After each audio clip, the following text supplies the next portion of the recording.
Danny's going to be speaking on surprising things about HCP social behavior, and there'll be a little bit of time at the end for Q&A. So please join us in welcoming Danny as our next speaker this afternoon. Thank you very much. Good afternoon. I know it's low biorhythm time, so hopefully we can talk about HCPs together. There's a broad skepticism about the role of social media for HCPs, and I'm here to tell you that social media is becoming a workplace tool for most HCPs, and I want to show you some information that will make that case. But the first step, of course, is to kind of understand our target audience. And frankly, there's not a lot of joy in HCP land. There's a huge change of circumstances when you think about people becoming doctors, becoming physicians, and moving into the world of medicine. The idea that becoming a doctor used to be a social elevator, and you automatically jump to the upper middle class is no longer the case. The idea that in the old days, doctors were independent business people and entrepreneurs, and hospital systems have bought them up, and now they're employees. If you've been to the doctor recently, you know that your experience is the doctor looking over their shoulder at you while they hammer out the EHRs. So you have a variety of different things affecting this, and you can add to that the fact that reps have limited access to physicians. Also consider the generational change, that the baby boomers, guys my age, are leaving the scene and being replaced by Gen X and millennials who are digital natives and who expect to be serviced digitally and have the computer savvy that many of us have spent time trying to learn. And lastly, there's an incredible physician shortage. The last data I've seen is 150,000 PCPs short in the US, and that's before we start counting the specialties. So there's a shortage, so people are working harder, they're working longer, they're working under different kind of circumstances, and the payoff is not as great as they expected, and the payoff is not as great as their older brothers and sisters or their parents enjoyed. So we're talking to an audience that is skeptical of big pharma. We're talking to an audience that is digitally savvy. We're talking to an audience that wants the data. They don't want the spin. They don't want the story. They want the raw data. They want to make the decisions themselves. And all of this leads them in many ways to social media. Now, the information I'm about to share is based on a number of things. Number one, working with our clients. Number two, as Jim mentioned, Sermo does a lot of surveys. We've done a number of surveys with them, so some of the data you're going to see comes from those surveys. The latest data came from 206 physicians, split evenly among 10 specialties. We also took a look at some of the demographics and firmographics. Why? Because we know that younger female white physicians with a couple of years in practice think radically differently than 60-year-old surgeons who have had their own practice for 25 years.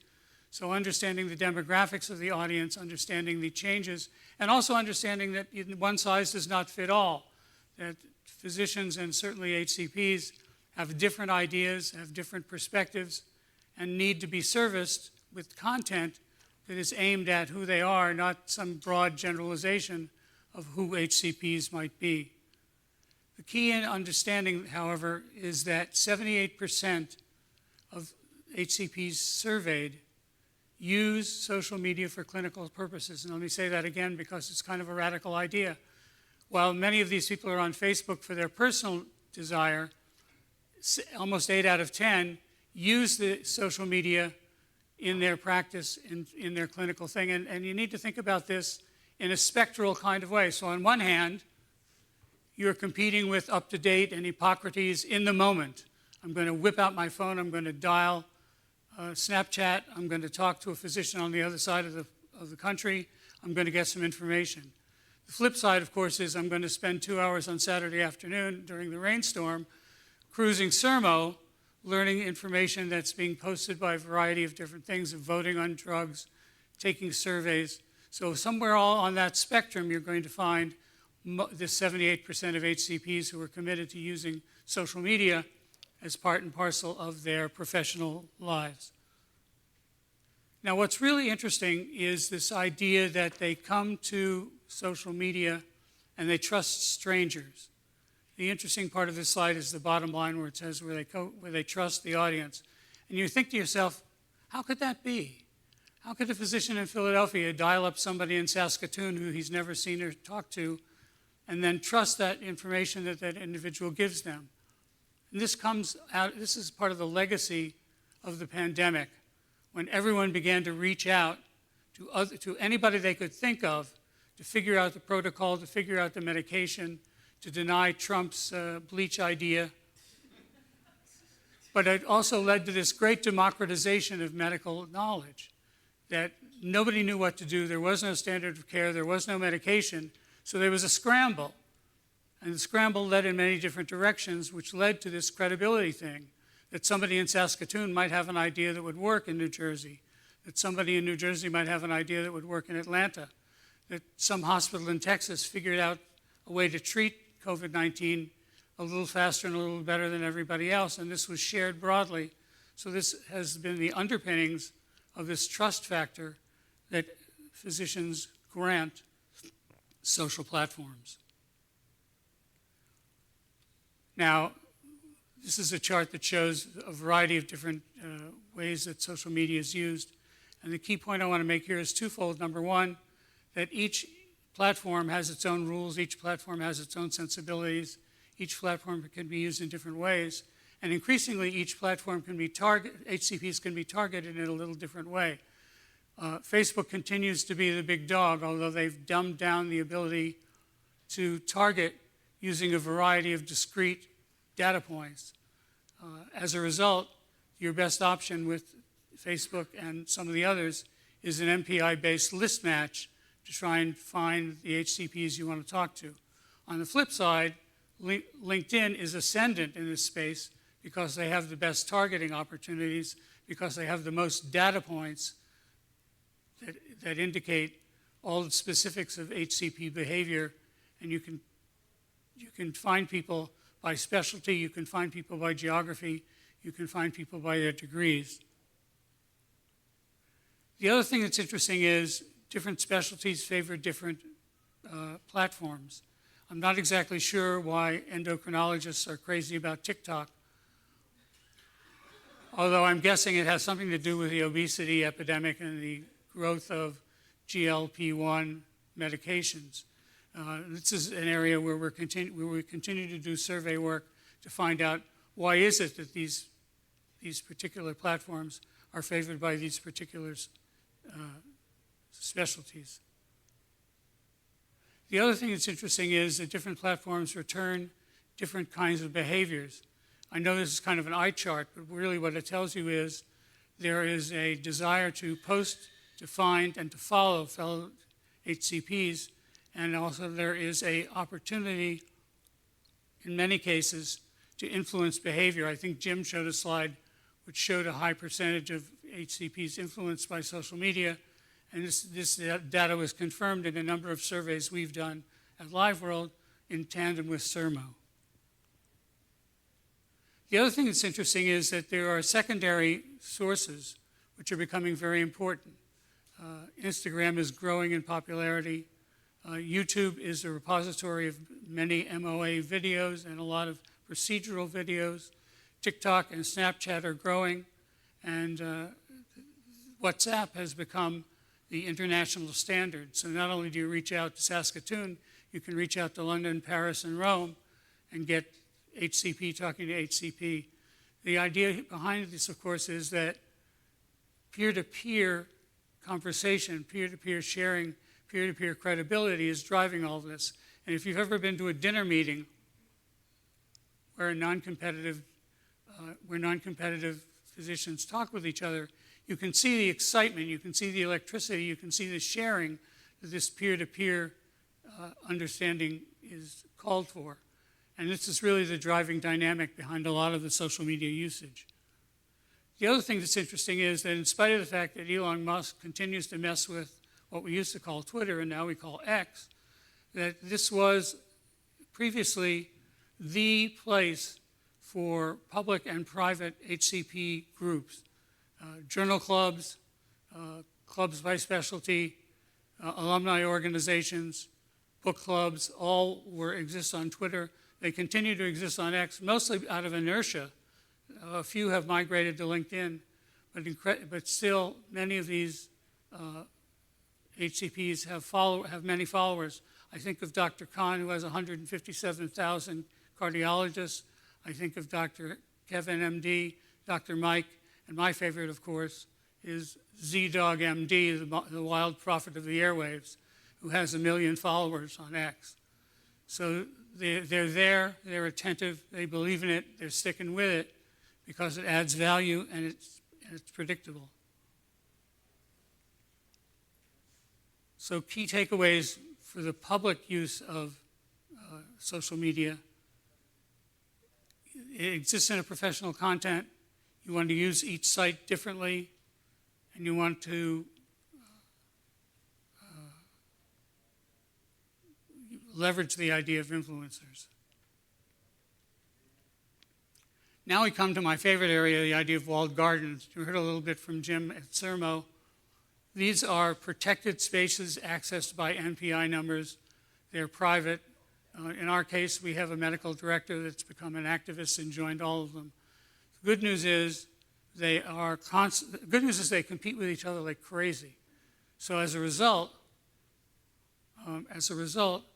there's constant innovation. There's constant movement. Excuse me.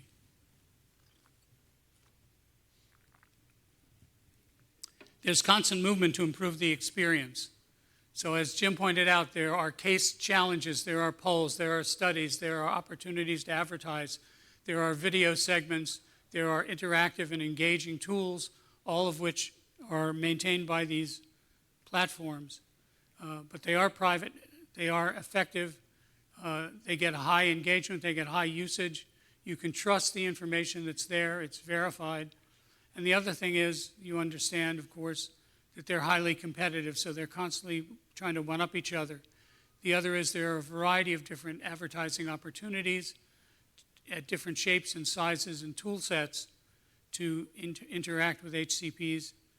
And the other thing you want to understand is, of course, that the feeds are generally based on specialty. So in some cases, there are wild, robust, exciting feeds. In other cases, there are crickets. So you need to understand which specialty you want to reach. You need to understand what content you want to put on Sermo or Doximity or GMed or Skipta or Medscape. So there's a lot of opportunities to engage in these walled gardens. And again, the walled gardens, we've listed the top two, have two important business impacts. Number one, they are good at changing perception of medication or treatment. Physicians encountering data in the walled gardens tend to believe them, and because they believe them, a healthy percentage change their prescribing habits. So for those of you that are tasked and measured on increased scripts, these are opportunities to move the needle. These are opportunities to grease the pipeline. These are opportunities to reach HCPs in their favorite protected private space. Now, adjacent to this is this idea of digital opinion leaders. And if you really want to make your MLR teams crazy, march in and announce you're going to do DOLs tomorrow without warning them, without involving them. DOLs are different, and this is part of this democratization of medical knowledge. DOLs are independent brands who are driven mostly by knowledge and ego of the individuals. These are not people that are going to read the pre-approved slide deck at the dinner meeting. These are people that have their own opinions, people that have their own brands, people that post regularly, people that are generally skeptical of big pharma, and people that have credibility and have attracted large numbers of fellow HCPs to their sites. So the idea, of course, is you want to co-create with these people. In our case, what we do is we start with MLR by telling them what we want to do and where a DOL fits in the overall omnichannel strategy. The question, of course, is what do you want them to do, when do you want them to do it, and how does their role fit in among the other tactics that you were taking to bring your products to market? As you might imagine, The factors affecting their perspective are psychodemographics, who they are, where they went to school, how old they are, how many years they've been in practice. All these inform their point of view, and all these involve how they craft their content and how they're going to respond to you. And as a result, you want to think about likely influencer topics. And this is part of this omnichannel strategy idea. Do you want them a one-time email? Do you want them to participate in a webinar? Do you want them to show up at a congress? Do you want them to post a video? And if so, how does that fit into your overall strategy? We have worked with DOLs doing almost all the content pieces listed on this slide. But again, no one has taken over a DOL as a total spokesperson for the brand.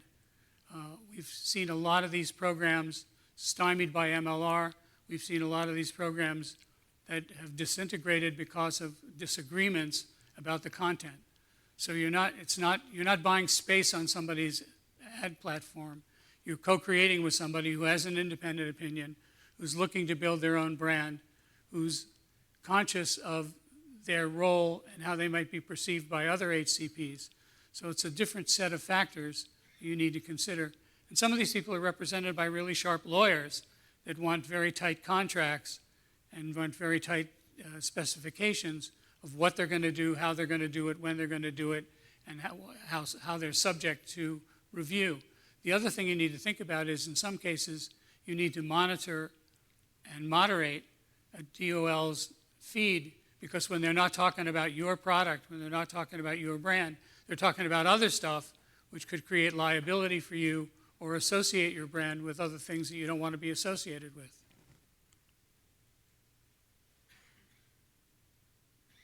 So who follows influencers? This is from one of the Sermo data surveys. You can see, of course, that dermatologists tend to be the primary following specialty. We suspect that's because not only do they have a variety of conditions that they cover, but also because many of them have independently sell products to their patients. You also see that gastros, and you'll see in a minute, gastros tend to be the no guys. Gastros, we don't exactly know why, but tend to deny any influence.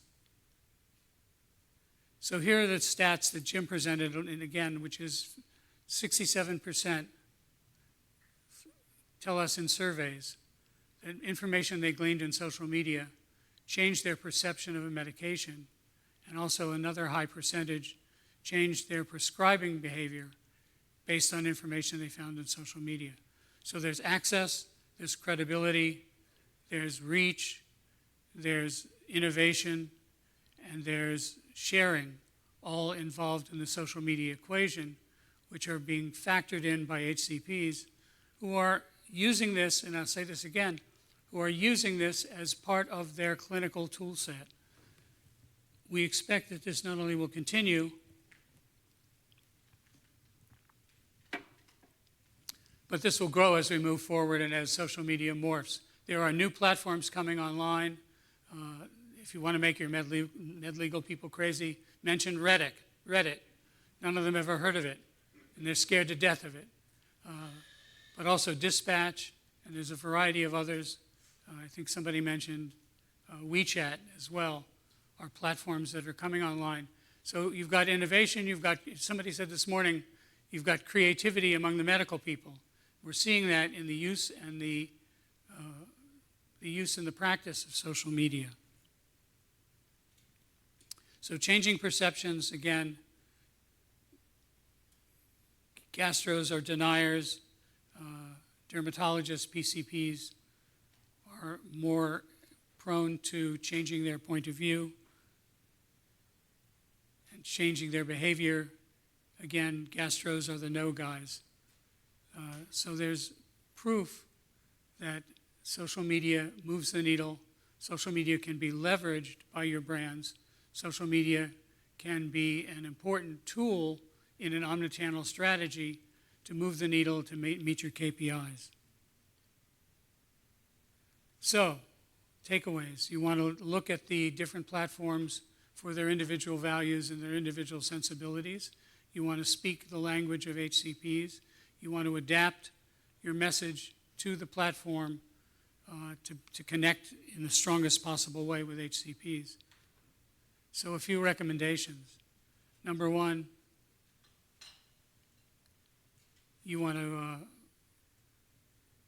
plan for both public and private social media as part of an omnichannel strategy. Number two,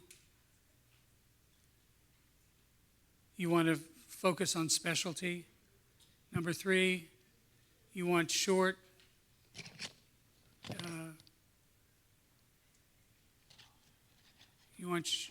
dedicated, snackable, and shareable video. Video is becoming the key medium in social media. HCPs appreciate it, HCPs want it. And remember, you're not going to tell the whole story in a short video. You're going to kick open the door, you're going to introduce an idea, and you're going to build a connection. You want to the other thing that we think about and we're beginning to see is the involvement of MSLs. We're breaking down the walls between commercial and marketing and MSLs. In our case, we send our medical people to join these groups, to participate in private groups, in public groups, in walled gardens, so we know what's going on, so we have an opportunity to contribute to the conversation. We also have an opportunity to understand the dynamics of what's going on in these groups, which will allow us to make smarter media decisions and smarter content choices.